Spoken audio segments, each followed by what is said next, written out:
뉴스, 깊이 있는 이슈 분석. 여러분은 지금 방석준 앵커와 함께하는 KBS 대전 생생뉴스를 듣고 계십니다. 생생 인터뷰에서는 정치권이 본 설 민심과 지역 현안을 짚어보는 시간을 갖고 있습니다. 오늘은 세 번째 시간으로 바른미래당 대전시당 신용현 위원장과 함께 하겠습니다. 신용현 위원장님 안녕하십니까? 예, 안녕하십니까. 신용현입니다. 네, 늦었지만 새해 복 많이 받으십시오. 예, 새해 복 많이 받으십시오. 예. 지난 설 연휴에 충청권의 설 민심이 어디로 향하고 있었는지 궁금한데 신 의원께서는 올해 설 민심 어떻게 읽으셨습니까? 예, 제가 이제 설 연휴 전에 재래시장도 좀 다녀봤고 또 여러 신년 모임에도 가봤었는데요. 네. 아무래도 뭐 제일 많이 하시는 말씀이 경제가 어렵다, 먹고 살기 참 힘들다 하는 얘기를 제일 많이 하셨던 것 같아요. 예. 그래서 제가 좀 이제 안타까웠던 거는 이게 경제가 어렵더라도 요 고비만 넘기면 괜찮아진다, 이제 좋아질 수도 있다 하는 희망보다는 이거 점점 더 어려워지는 거 아니야? 이게 이제 새해에도 이 일을 계속할 수 있을까 하는 그런 불안감 피력하시는 분들이 상당히 많으셔서 예. 굉장히 좀 안타까웠습니다. 예. 그 경제 문제 외에 다른 얘기들은 없으셨나요? 그 다른 것들은 이제 뭐 사실 연휴 전에 이제 드루킹 댓글 조작 관련돼서 김경수 지사가 구속이 됐었고, 예. 또 이제 안희정 전 충남도지사께서도 구속이 되셨고, 또 이제 청와대 민간 사찰 문제도 있었고, 손혜원 의원 목포 뭐 부동산 이해충돌 논란 이런 것들이 있으면서 이제 저도 이제 정치인이지만 국회의원이지만 정치권에 대한 실망을 굉장히 많이 표현을 하셨던 것 같아요. 정말 백화점식으로 전개됐었죠? 안 좋은 예, 일들이. 예. 그러다 보니까 이제 뭐 사실은 그 시민들이 하시는 말씀이 뭐 그냥 그 말씀을 그대로 전하면 그놈이 그놈이다. 그 밥이 그 밥이다. 뭐 네.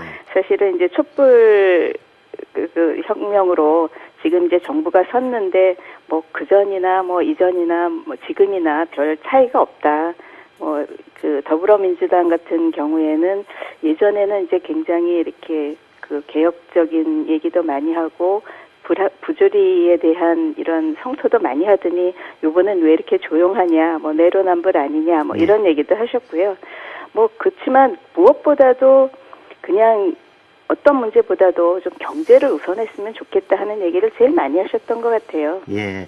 이 먹고 사는 문제 정말 중요하고 또 국민들이 요즘 굉장히 피부로 느끼고 있는 문제고 어려워하는 문제인데 이것과 관련해서는 각별하게 그 구체적으로 좀 그 민심을 얘기를 해 주시죠.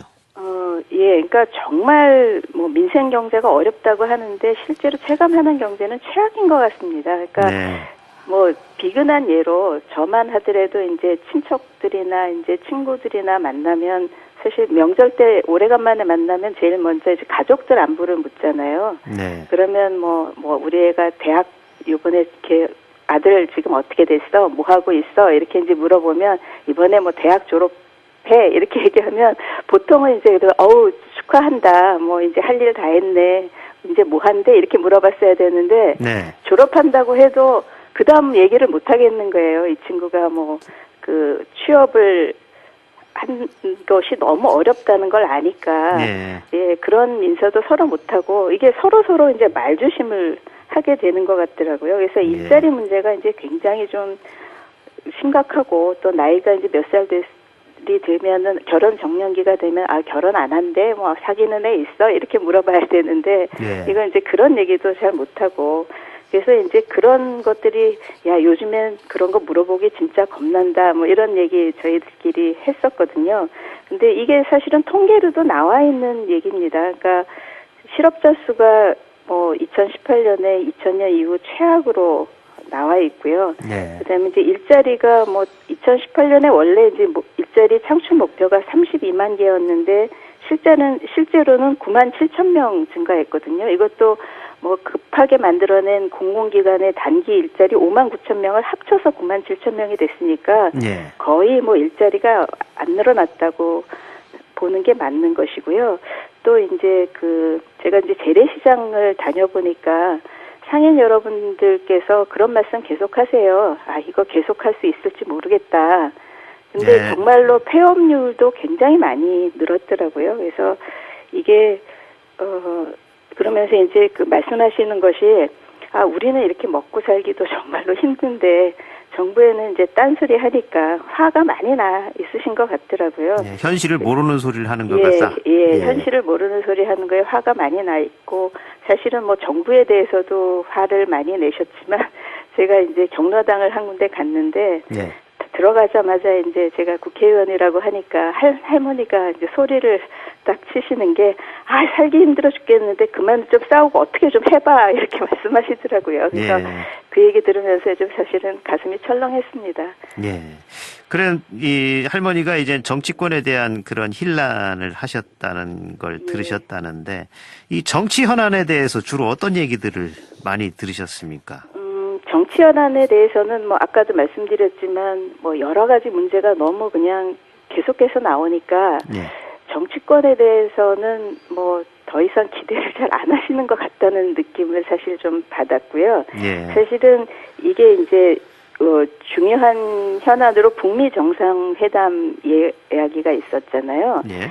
근데 제가 이제 느낀 게 이상할 정도로 이번에 북미 정상회담에 대해서는 관심들이 좀 없으시다 하는 생각을 했어요. 왜냐하면 네, 처음보다는 못한 것 예, 지난번 북미 그 회담 때는 사실은 6.15 그 지방선거 판세에 큰 영향을 줬을 만큼 뭐 대전도 민주당이 광역 기초의회를 싹쓸이할 만큼 굉장히 큰 이슈였잖아요. 네. 근데 이제 이번에는 확실히 이렇게 관심도 적어졌고 잘 됐으면 좋겠다 하는 마음들은 다 갖고 있지만 걱정하는 바가 더 많다는 거를 느꼈습니다. 왜냐하면 이제 주한미군 분담금 얘기가 같이 나왔고 또 1년 후에 재협상 해야 된다고 나왔고 또 이제 북한이 원하는 게 이제 주한미군 철수인 것 같다 이런 기사들이 나오다 보니까 예. 이게 이제 북미 정상회담에 대한 그런 기대도 있지만 한미 동맹 관계에 어떤 변화가 생기는 거 아닌가. 그러면 어떡하지 하는 이제 우려들이 조금 더 있었던 것 같고요. 그래서 이번에는 조금은 더 구체적인 그 조치, 비핵화 조치나 이런 약속이 나와줘야지. 그렇지 않으면 계속 어떻게 우리만 이제 이렇게 너무 양보를 하는 거 아닌가. 예. 북한에 질질 끌려가는 거 아닌가 하는 그런 걱정들을 좀 많이 해주셨어요. 예. 그렇고 사실은 저희 바른미래당 입장으로서는 이제 굉장히 안타까운 게 이번에 이제 설 때 저희가 그 연동형 비례대표제에 대한 그런 선거제도 개혁 예. 이게 이제 그 많이 회자됐으면 했는데 사실은 그렇게 많이 회자되지는 못했습니다. 여러 가지 이슈들이 많이 나왔기 때문에. 근데 사실 그 연동형 비례대표제는 뭐 바른미래당에 크게 도움이 되는 것은 아니거든요. 예. 하지만 이제 우리 손학규 대표나 이렇게 단식까지 해서 이것을 그 선거제도를 이루어야 되겠다고 하는 것은 이게 이제 그 선거제도 개혁이 되어야만 국민의 다양한 목소리, 그다음에 소수의 목소리도 정치에 반영될 수 있는 정치 구조를 만들 수 있고 또 이제 일하는 국회, 또 국민을 존중하는 국회를 만드는데 굉장히 중요하다고 생각했기 때문입니다. 그래서 뭐 예를 들면은 지난번 대전의 그 지방선거에서 더불어민주당이 얻은 표가 52%예요. 예. 그런데 그 시의회의 22석 중에 21석을 민주당이 가져갔거든요. 예. 그러니까 이런 거는 이제 굉장히 불합리한 거기 때문에 국민들의 의사를 제대로 그 반영시킨 선거구제 개혁이 필요하다 하는 얘기를 저희가 계속 주장을 하고 있고요. 그런데 이제 이번 설 때 그게 그런 것들이 얘기가 많이 안 돼서 저희로서는 굉장히 이제 안타까워하고 있습니다. 앞으로 많이 관심 가져주셨으면 좋겠습니다. 예. 또 이 지역 현안에 대한 얘기도 들으셨을 텐데 이 시민들이 가장 중요하게 생각하는 대전의 현안은 무엇이라고 하던가요? 제가 들었을 때는 이제 설 얼마 전에 대통령께서 대전을 방문하셨었잖아요. 그때 이제 4차 산업특별시 말씀을 하셨고, 그 다음에 이제 대전시 트램에 대해서 예타 면제 말씀을 하셨어요. 그래서 그러다 보니까 이제 두 가지가 제일 그 이슈화가 많이 된 것 같은데, 저는 이제 개인적으로는 4차 산업혁명 특별시 대전이라고 딱 못을 박아주시고 예. 또 이제 미래상을 언급해 주신 거에 대해서는 개인적으로 굉장히 고맙게 생각하고 의미가 있다고 생각을 했는데 예.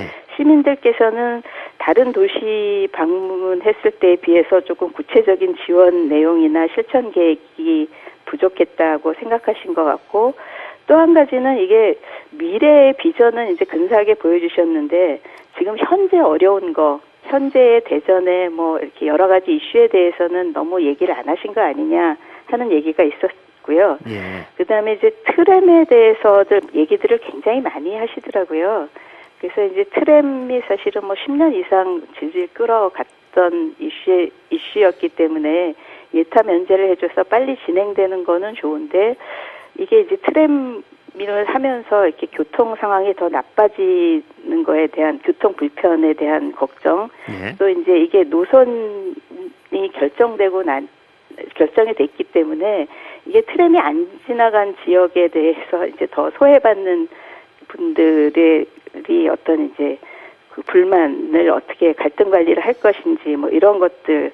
그다음에 또 한쪽에서는 이게 이제 막대한 재정이 들어가는데 다른 지자체 같은 경우에 이렇게 이제 뭐 경전 처리나 이런 걸 했다가 예. 그 지방 재정을 굉장히 파탄낸 경우들이 많이 있었잖아요. 그렇죠. 그래서 이제 그런 것들에 대한 걱정 이런 것들이 많이 있어서 아마 이제 저희 바른미래당을 포함해서 우리 정치권에서 이것에 대해서는 아마 더 좀 잘 따져보고 정책적인 대안들을 만들어보고 이런 고민이 필요하다고 생각을 했습니다. 예. 위원장님 답변이 길으셔서 할 말이 예, 많으신 것 죄송합니다. 같습니다. 예, 예. 벌써 예정된 시간이 흘러버렸어요. 예, 예. 마지막으로 청취자들에게 하시고 싶은 말씀 있으시면 간단하게 해주시죠.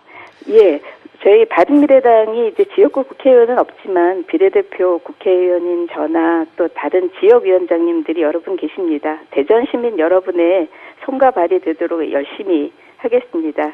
그러니까 시민 여러분께서도 저희 바른미래당에 대한 관심과 지지 그리고 격려 부탁드립니다. 새해 복 많이 받으십시오. 예. 바른미래당 대전시당 신용현 위원장이었습니다. 오늘 말씀 고맙습니다. 예, 감사합니다.